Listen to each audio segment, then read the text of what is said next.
Let's talk about what happens to the body when you're fasting. I know people want to know exactly when do I start burning body fat. Other people are concerned that if they fast, they're going to be burning muscle tissue and cannibalizing themselves.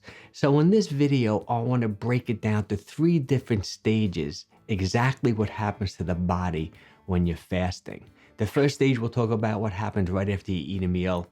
Then I'll break it down into like 4 to 16 hours. And then we'll go from 16 to 24 and even 36 hours, exactly what's going on when you're fasting. And there's also ways to speed up this whole process of fat burning.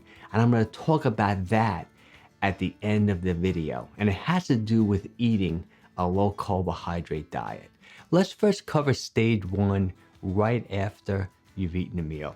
So let's say you've eaten like protein, fats, carbohydrates, you had a full meal. And let's also assume that you've been eating like a typical American diet, relatively high in carbohydrates. Now your body has to obviously process this meal. And one thing it does is that the pancreas actually releases the storage hormone, insulin. See, insulin is the hormone that stores away all excess calories. So for example, since you've eaten a high carbohydrate type meal, your blood sugar is actually rising, right? So carbohydrates are converted into blood sugar, like sugar within the blood. See, the body doesn't like more than about 5 grams of sugar in the bloodstream at any one time. So insulin is there to pull the sugar, the glucose out of the bloodstream, stored away in your muscles, in your liver, in the form of glycogen.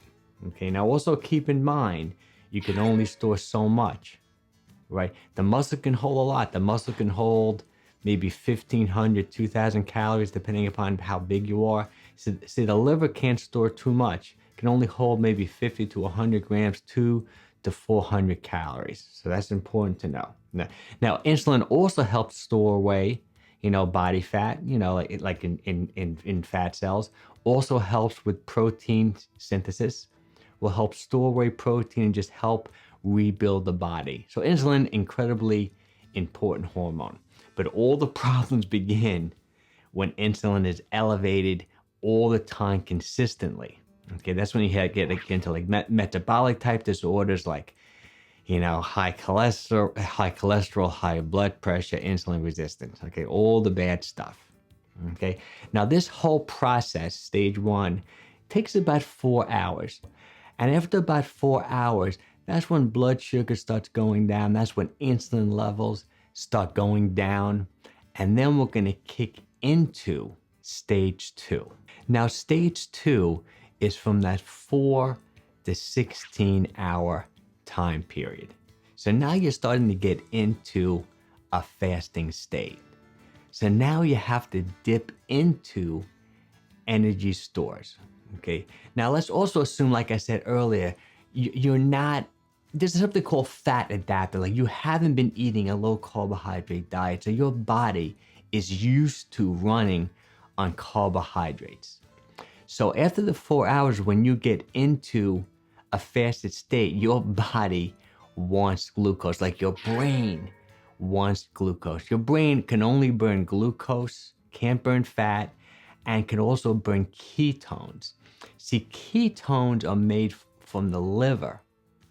When the liver is very low on carbohydrates, stored glycogen, it will convert body fat into ketone bodies.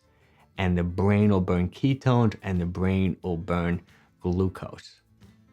But if you're not used to eating a low carbohydrate diet, you want to burn sugar. Now what happens, there's an inverse hormone to insulin called glucagon. See, glucagon releases stored energy. So for example, when your body needs glucose, when your brain needs glucose, glucagon is going to help release it to be burned. It's also going to help release body fat to be burned as well, the exact opposite of insulin. So this is what's kind of going on in that 4 to 16 hour time period. That's pretty much stage 2. But what really can affect this period is where you're coming from, like I talked about in the beginning of the video. If you've been eating a low carbohydrate diet and you go into stage 2 with very low or relatively low glycogen levels in your muscle and your liver, you may start burning body fat much sooner. But the typical person won't start like dipping into energy reserves and start burning body fat until they get later into stage 2, like 14, 15, 16 hours. Okay, so just keep that in mind. Now, stage 3 is when all the really good, cool stuff happens.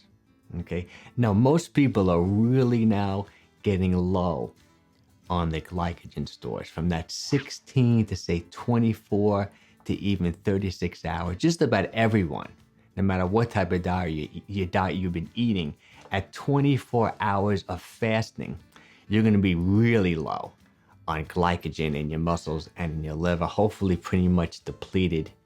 Your liver is going to be producing these ketone bodies, actually converting body fat into ketones. So hopefully you're going to be burning a lot more body fat. Plus the body and the brain, the organs, everything is going to get more used to running on ketones, like body fat, as opposed to glucose.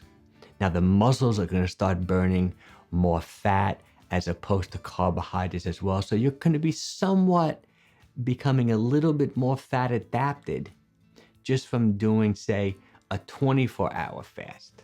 But this is also when people get concerned, because this is also when gluconeogenesis kicks in. I'll explain to what that is in a minute. First, I want to reference, like when I did some research for this video, I really looked into a lot of Dr. Jason Fung's research. Now, Dr. Jason Fung is like an expert on fasting.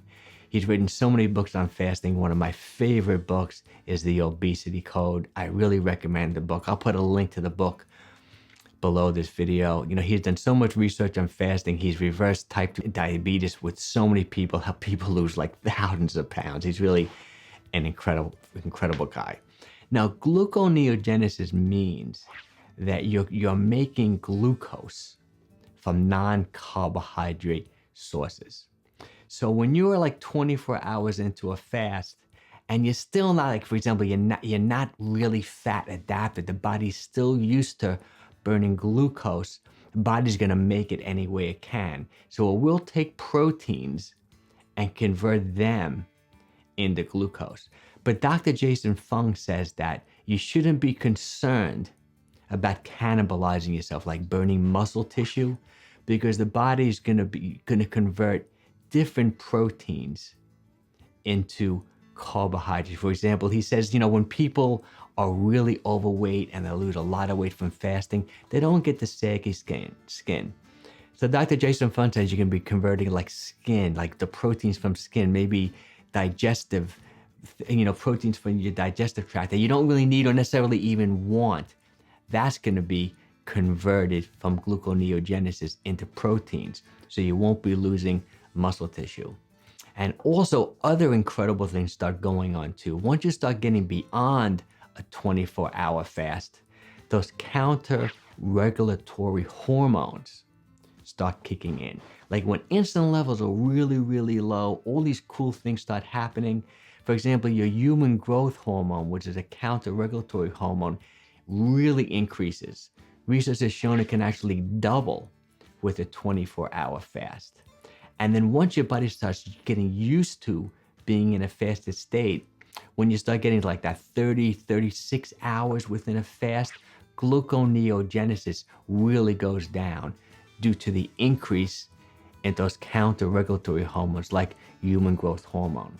That's why like people get a great rebound effect. Like for example, from that spike in human growth hormone, when you go start eating again, people put on muscle from the increase in human growth hormone.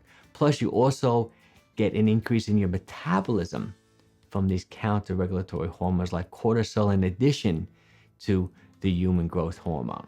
So don't be concerned about like losing muscle mass when you're fasting. Let's talk about what you can do to start burning body fat sooner. Let's say you don't want to fast for 24, 36 hours. It seems like really extreme to you, but you still want to burn body fat. You still want to maybe get into ketosis. You still want like relatively low insulin levels to improve your health.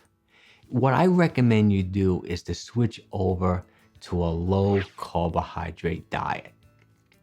Like I explained earlier in the video, if your liver and muscles are not full with glycogen, or not full with stored carbohydrates, you're gonna be in that low glycogen level state much sooner than say 24 hours. You can actually fast 14, 15, 16 hours and be in ketosis. So if you can change your diet to like a whole food natural diet, you can limit your carbohydrates to say 50 to 100 grams a day of good, healthy, high fibrous, like vegetable type carbohydrates.